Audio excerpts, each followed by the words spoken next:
Hey guys, this is Matt with Double M Farms and Homestead. Beautiful today out here in South Central Florida. It's probably, gonna be about 90 today. Moving all the birds today over to where we moved them just the other day up by the big house. Also, I'm gonna medicate. I'm gonna explain to you why. And if you look right down here, you'll see the 5-gallon water that I'm gonna use to medicate with. I'm gonna explain that process, and then we're gonna talk about some more good stuff that has to do with keeping your chicks healthy. And we'll discuss the rest of it here in just a minute. So hang tight.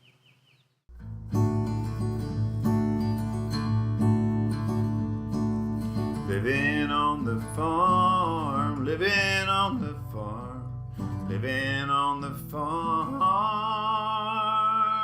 well, doggies.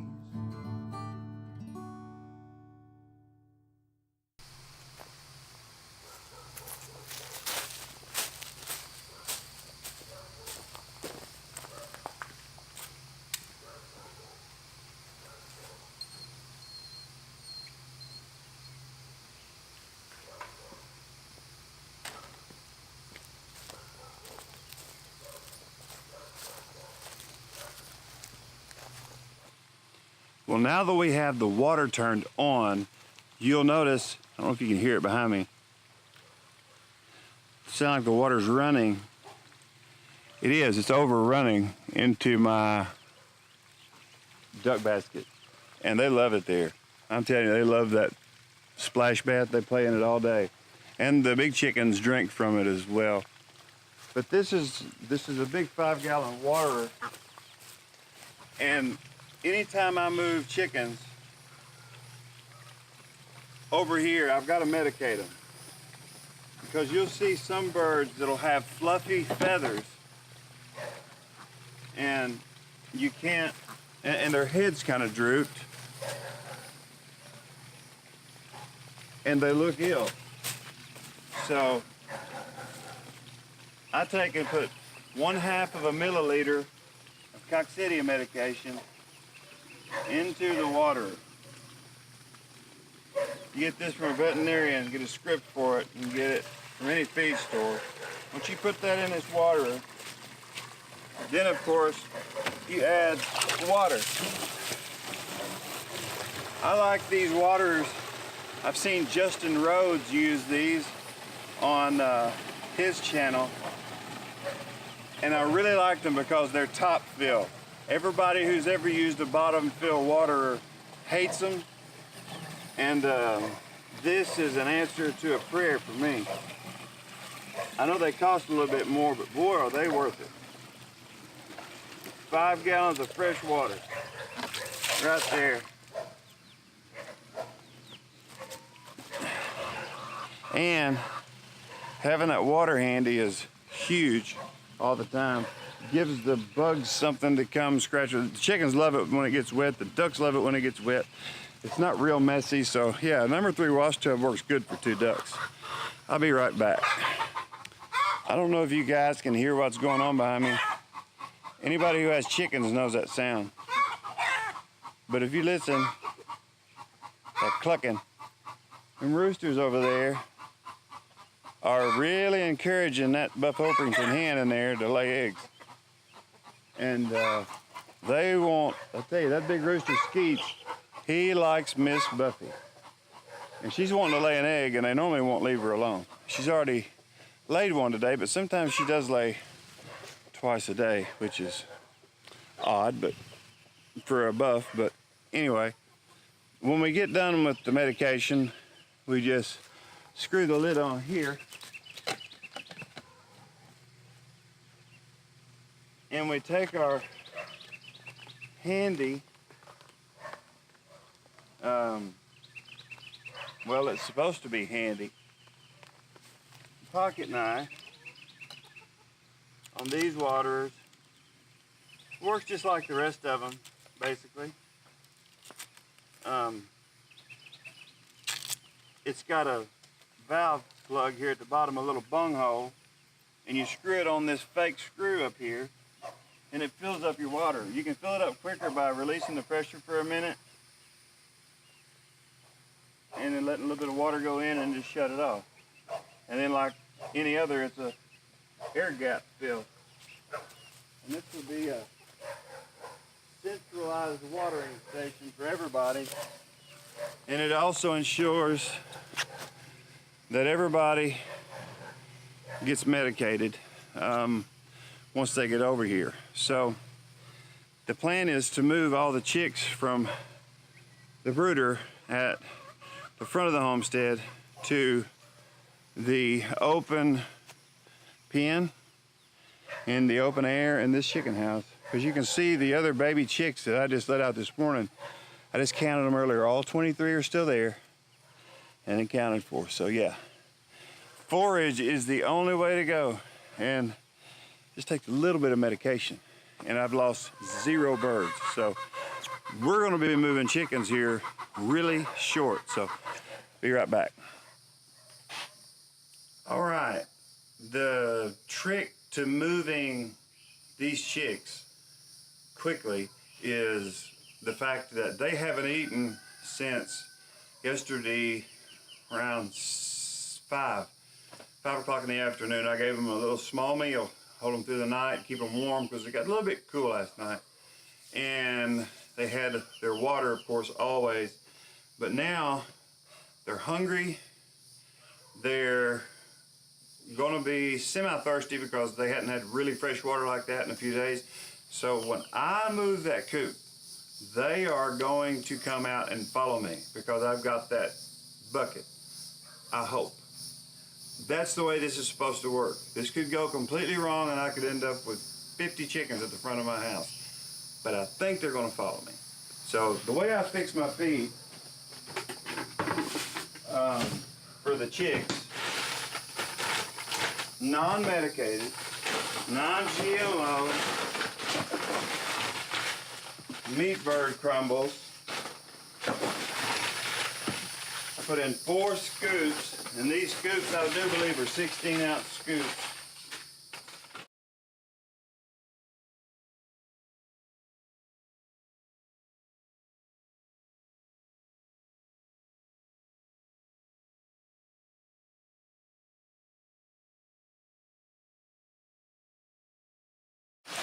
So they're going to get another 4 scoops, or maybe 5 of oats. They love oats. My older birds don't like the oats, but the younger birds, they love them. And I want them to be happy, happy, happy whenever we get there. So that's that. Also, I'm gonna give them some new grit and some new oyster shell because they're gonna need it. And I just cut little slits in the corners of the bag and I just pour in a little bit every time I make a meal. Not every time, about every other time. But I'm never shy on the oyster shells. Those hens, when all your chickens really need lots of oysters, and they need that grit. They can't live without it. They like apple cider vinegar in their water too. But this I find is a really good feed for those birds, and they're hungry. I know they're hungry. And they're gonna follow me anywhere I go with this blue bucket right here and with their feeder. So now that we've mixed feed, let's go get the chickies. All right, we've got the chicken brooder right here. We've got the feed bucket right there. I'm gonna fill up the water. I got this aimed back there, not the water. I'm gonna fill up the food that's in there right now. And they're going to follow me. I believe they're gonna follow me all the way back there. There's my box.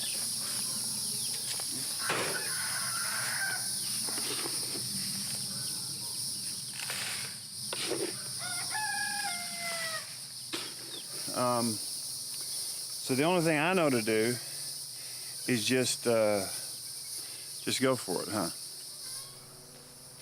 I tell you what, man, you gotta love neighbors. I was just about wore completely out. And so went and had a visit with the neighbor, and that gets me caught up with all the news around the local homesteads. And anyway, so we're going to take this feeder, and these birds, they're supposed to follow me to the back. So I'm going to point the camera that way, thinking that that's exactly what's going to happen. Now, if it don't, you have the right to tell me exactly what I did wrong. But I want to know, if you guys see something I did wrong, I want you to let me know. So either way, I'm going to end up with a whole bunch of chickens following me. Chickies.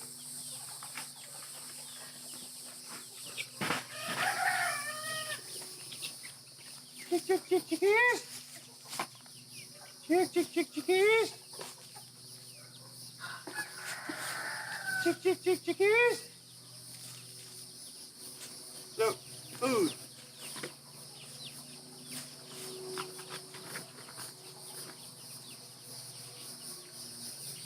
Didn't go in the way I expected it to. This is the only home they've ever known. This is the only home they've ever known. So it's going to take me a while to get them to the back.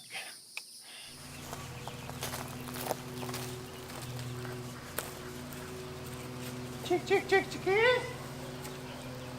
Chick, chick, chick, chick, chick, chick.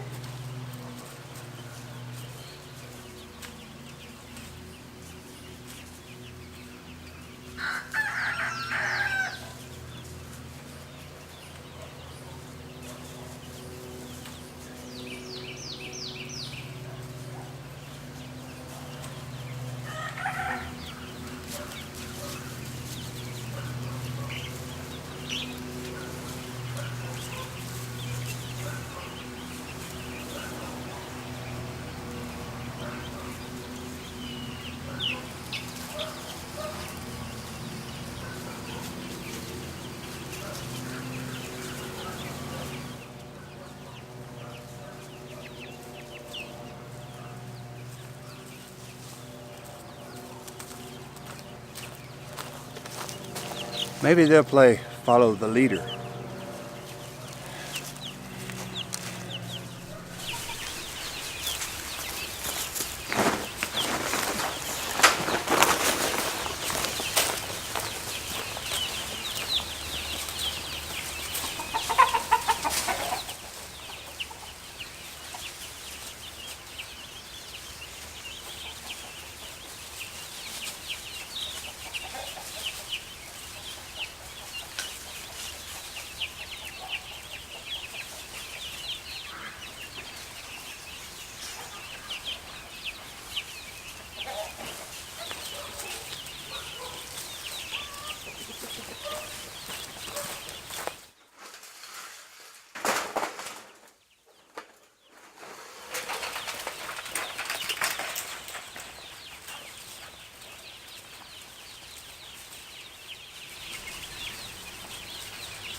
You gotta watch out with that sheet metal.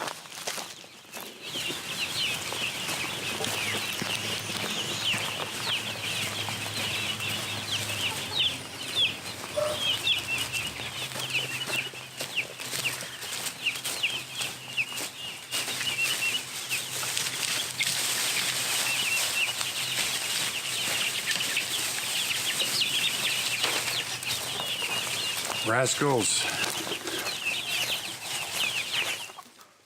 Well, the chickens are trying to make their way down here.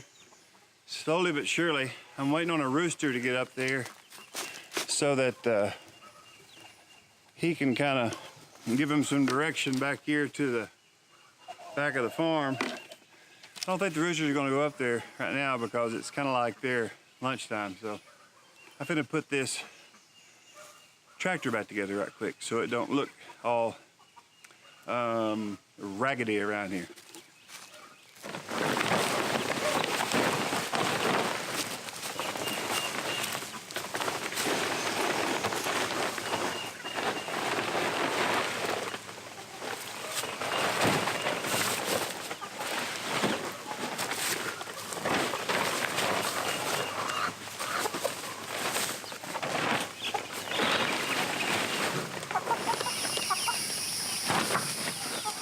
Tarp is extra protection from the rain, but it can still get on there and get heavy on the tarp. So I reinforced it with some sheet metal. Be careful with this stuff. I used 3 pieces so I can make a partial removable lid.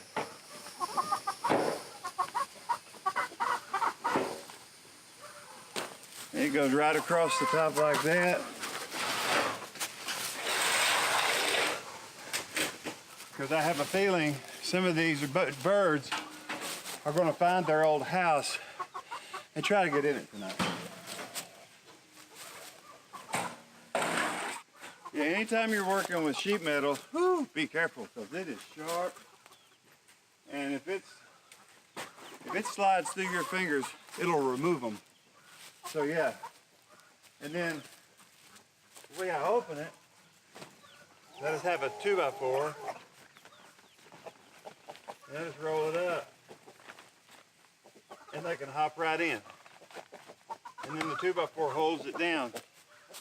So yeah, it's a really good, I mean, you saw how long it took me to set it up. It takes no time to set it up, and I moved it myself also. So yeah, it's a super easy tractor to use, and all the other chicks will be coming back this way soon. So I'm gonna keep working on getting chicks back here, but today you saw me mix feed. We learned how to mix feed. We partially learned how to move chicks. They're on their way up this direction. We've moved their chicken tractor.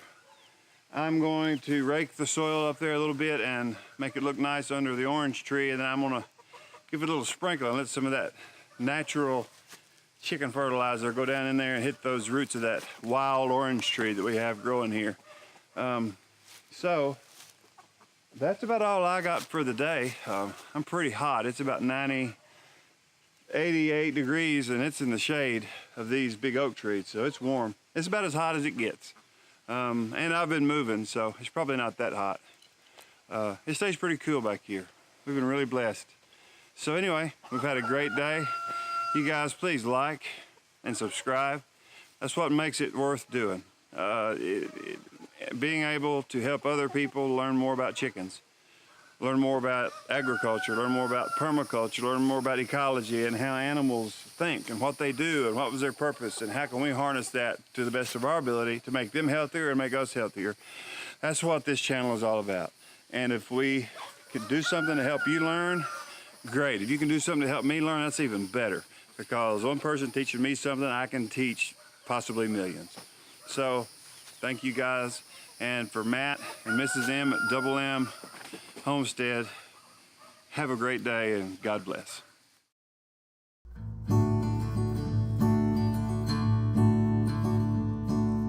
Living on the farm, living on the farm, living on the farm.